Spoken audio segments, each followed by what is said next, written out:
coming out over the weekend on the natural gas. I've been following that story since the strike. And I wanted to ask you, I'm sorry, Joe, I'm hesitant. I'm getting a feedback, and I don't know, Adam, if you can hear that, if you can do something about that. Anyway, the first thing I thought about, Joe, and I'm sure all of our listeners, if they haven't, I hope they do, and we're on about 40 states, so I guess I'm sure there's others that haven't. But the first thing I thought about was your book, The Last Jihad.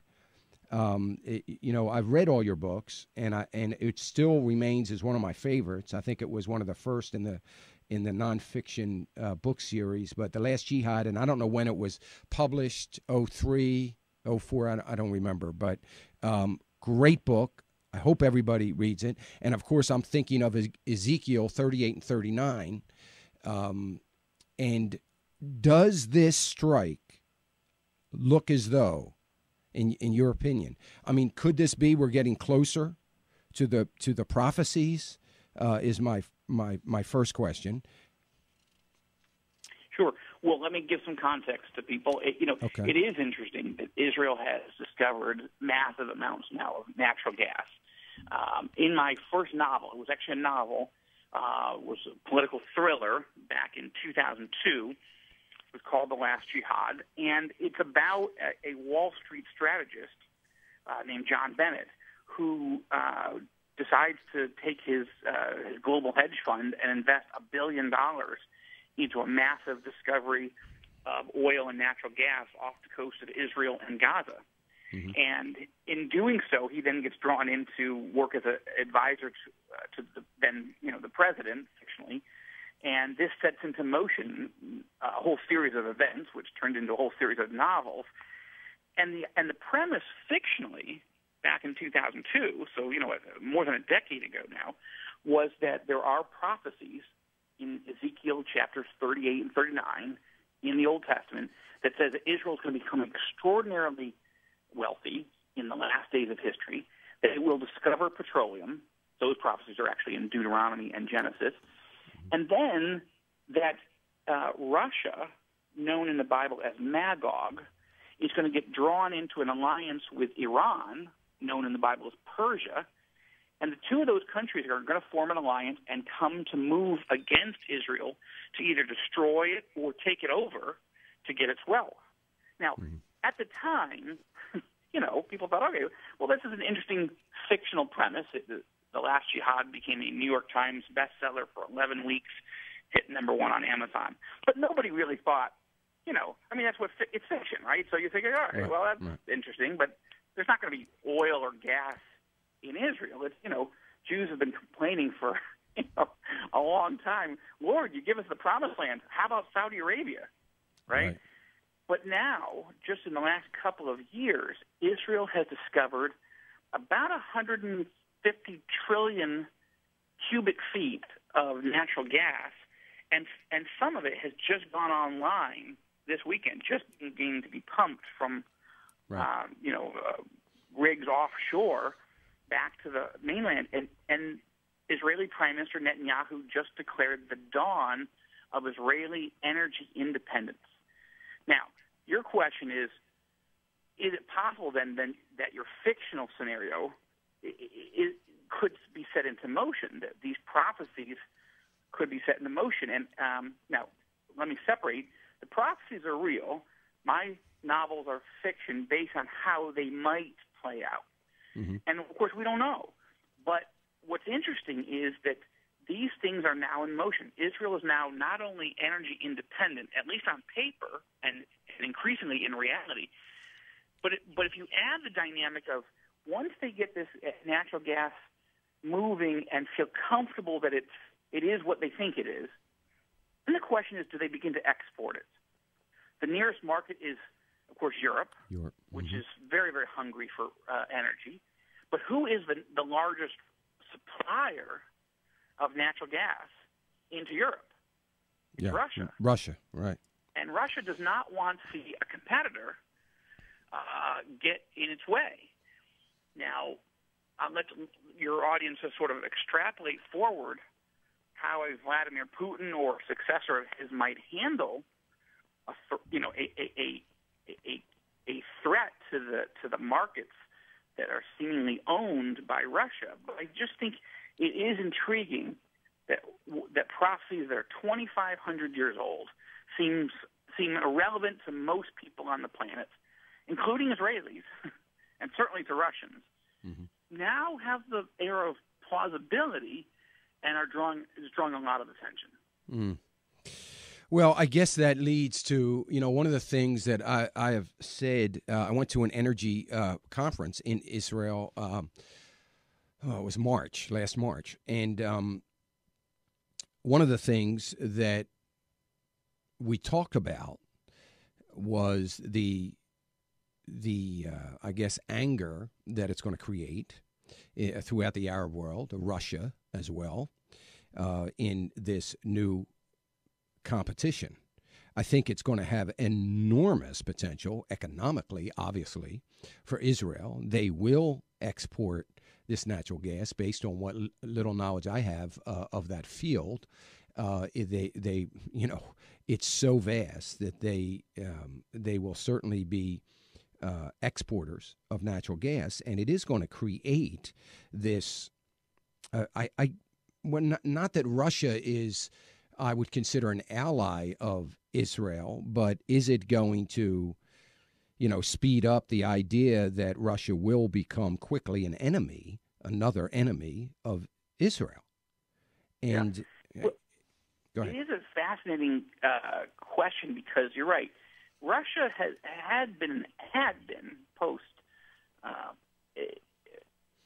an enemy of Israel during the years of the Arab-Israeli conflict when it was at its height. Right, Russia was selling arms to Egypt, to Syria, to Iraq, all of Israel's enemies, and was training Arab forces and was putting advisors on the ground. And Russia still has Syria as a very close client state, is very much interested in keeping the government of Bashar al-Assad propped up in Damascus, though that seems to be a losing cause. So Russia has been an enemy of Israel, although you'd have to say of late, let's say the last decade or so, 15 years maybe, that Russia hasn't been aggressive, hasn't been provocative towards Israel. In fact, Vladimir Putin became the first Russian leader in history to visit the state of Israel just a few years ago. So, but the other element that's always been under the surface in the last 10 years or so is that Russia is selling nuclear technology to Iran. Russia's selling ballistic missiles to Iran. Russia's training nuclear scientists and really building an alliance with Iran that doesn't fit the idea that Russia is a friend to Israel and doesn't fit the idea that the world is so worried about Iran becoming a nuclear-armed power. And this relationship between Russia and Iran has never happened in the 2,500 years since Ezekiel wrote the prophecy. There just hasn't been a relationship between Russia and Iran at all, up to including during the years of, in the early 30s, 40s, Iran was an ally of the United States, and really up through up till 1979, right, until the Shah was overthrown and the Ayatollah Khomeini came to power. The Shah was an ally of the United States and a friend to Israel. The Shah was actually quietly selling oil to Israel, and then when the Ayatollah Khomeini came to power in 1979, Iran didn't suddenly become a friend of Russia because the Soviets had just invaded Afghanistan to Iran's east, and Khomeini thought of the Soviets as godless, heathen, pagans, and had no interest in them. It's really only been since the mid-1990s that this relationship between Russia and Iran began, where Iran had cash but needed weapons, and Russia had weapons but in its imploding economy needed cash. And then that accelerated that relationship when Vladimir Putin came to power in Russia in 2000. And in fact, Putin made the first ever official formal state visit as a Russian leader to Iran. I think that was in 2007 or 2008.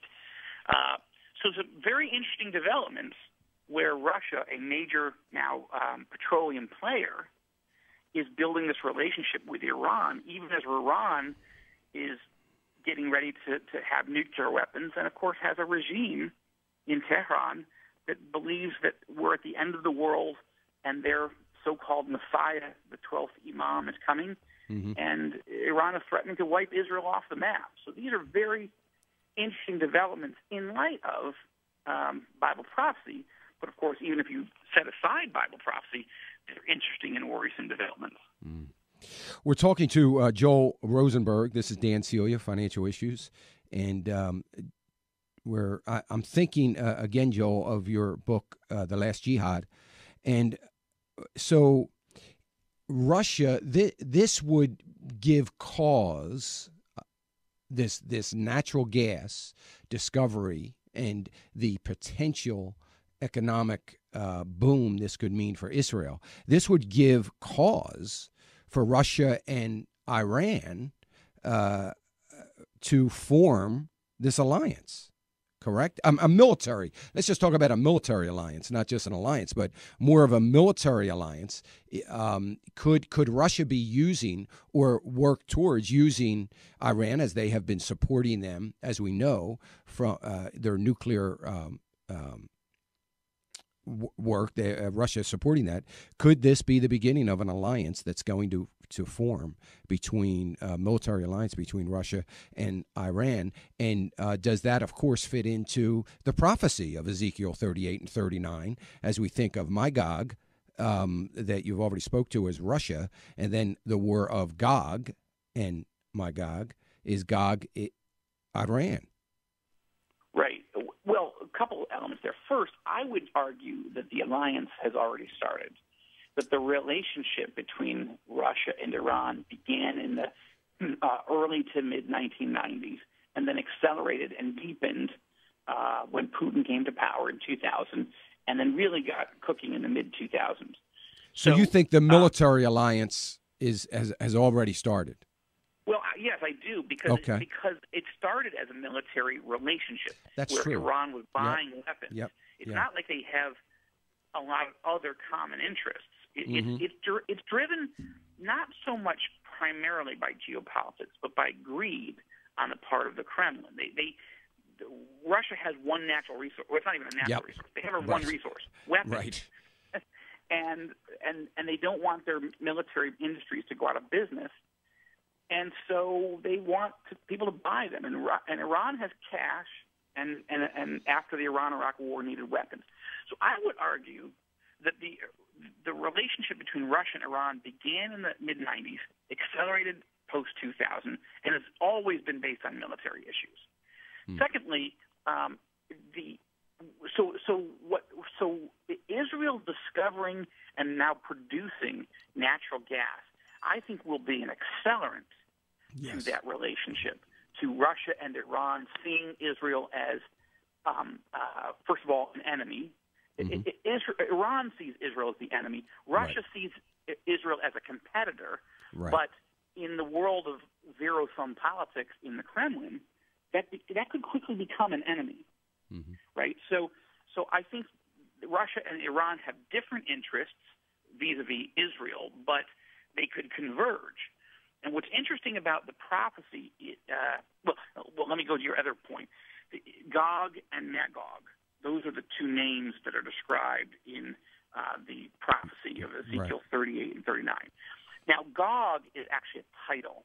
It's like a pharaoh or a czar. It's a political military leader of a region. So Gog, G-O-G, is you would be looking for a Russian dictator.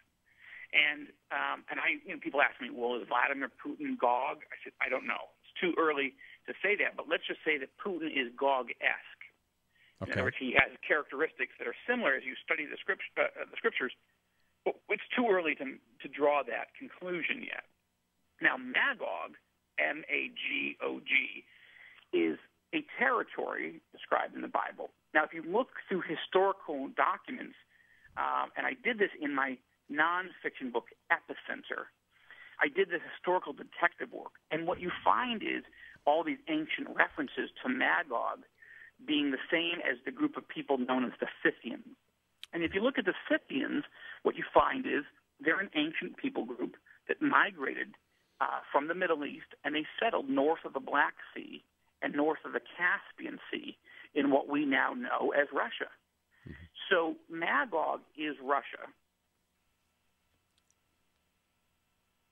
Oh, Joel? Yep, I'm here. Okay, all right. I'm sorry. Thought we lost you there. Okay. Sorry. That's okay. We're speaking to Joel Rosenberg, and I know Joel's got to run. Great stuff. And as this story continues to develop, I know I'm going to be watching it very closely from an economic standpoint. I want you to tell us, though, a total change here. Let me just shift gears and tell us about your new book.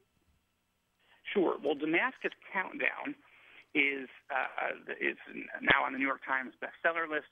It is a political thriller, and it's a novel that asks this question, in a sense: what happens if an American president miscalculates with regards to Iran's nuclear weapons program? In other words, what if he tries to use diplomacy, economic sanctions, covert operations to slow down or hopefully even stop Iran from getting nuclear weapons? But what if he miscalculates? What if it doesn't work? What if Iran not only gets one nuclear warhead, but 9? And at that point, what if an American president tries to pressure Israel not to launch a preemptive military strike to hope that we can contain Iran, but Israel launches anyway? And so Damascus Countdown is about that Israeli first strike on Iran's nuclear facilities. What would it look like? How would it be conducted? What would it feel like?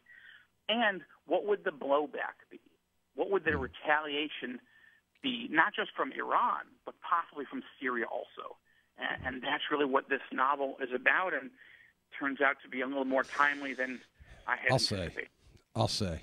It sounds to me like you just laid out some facts that are current facts today. Great stuff. Damascus Countdown is the new book. You can pick that up at any bookstore. Joel Rosenberg. And Joel, I want to thank you. I know you're pressed for time. I sure appreciate you coming here and giving us your insights that are very well respected. I sure appreciate it. Thank you, Joel. My pleasure. You can learn more about it at joelrosenberg.com, and you can follow me on Twitter at Joel C. Rosenberg. And make sure that you do that, because Joel puts out a blog that everybody's going to want to stay in touch with and in tune with. Thank you, Joel. God bless you, brother. I appreciate it.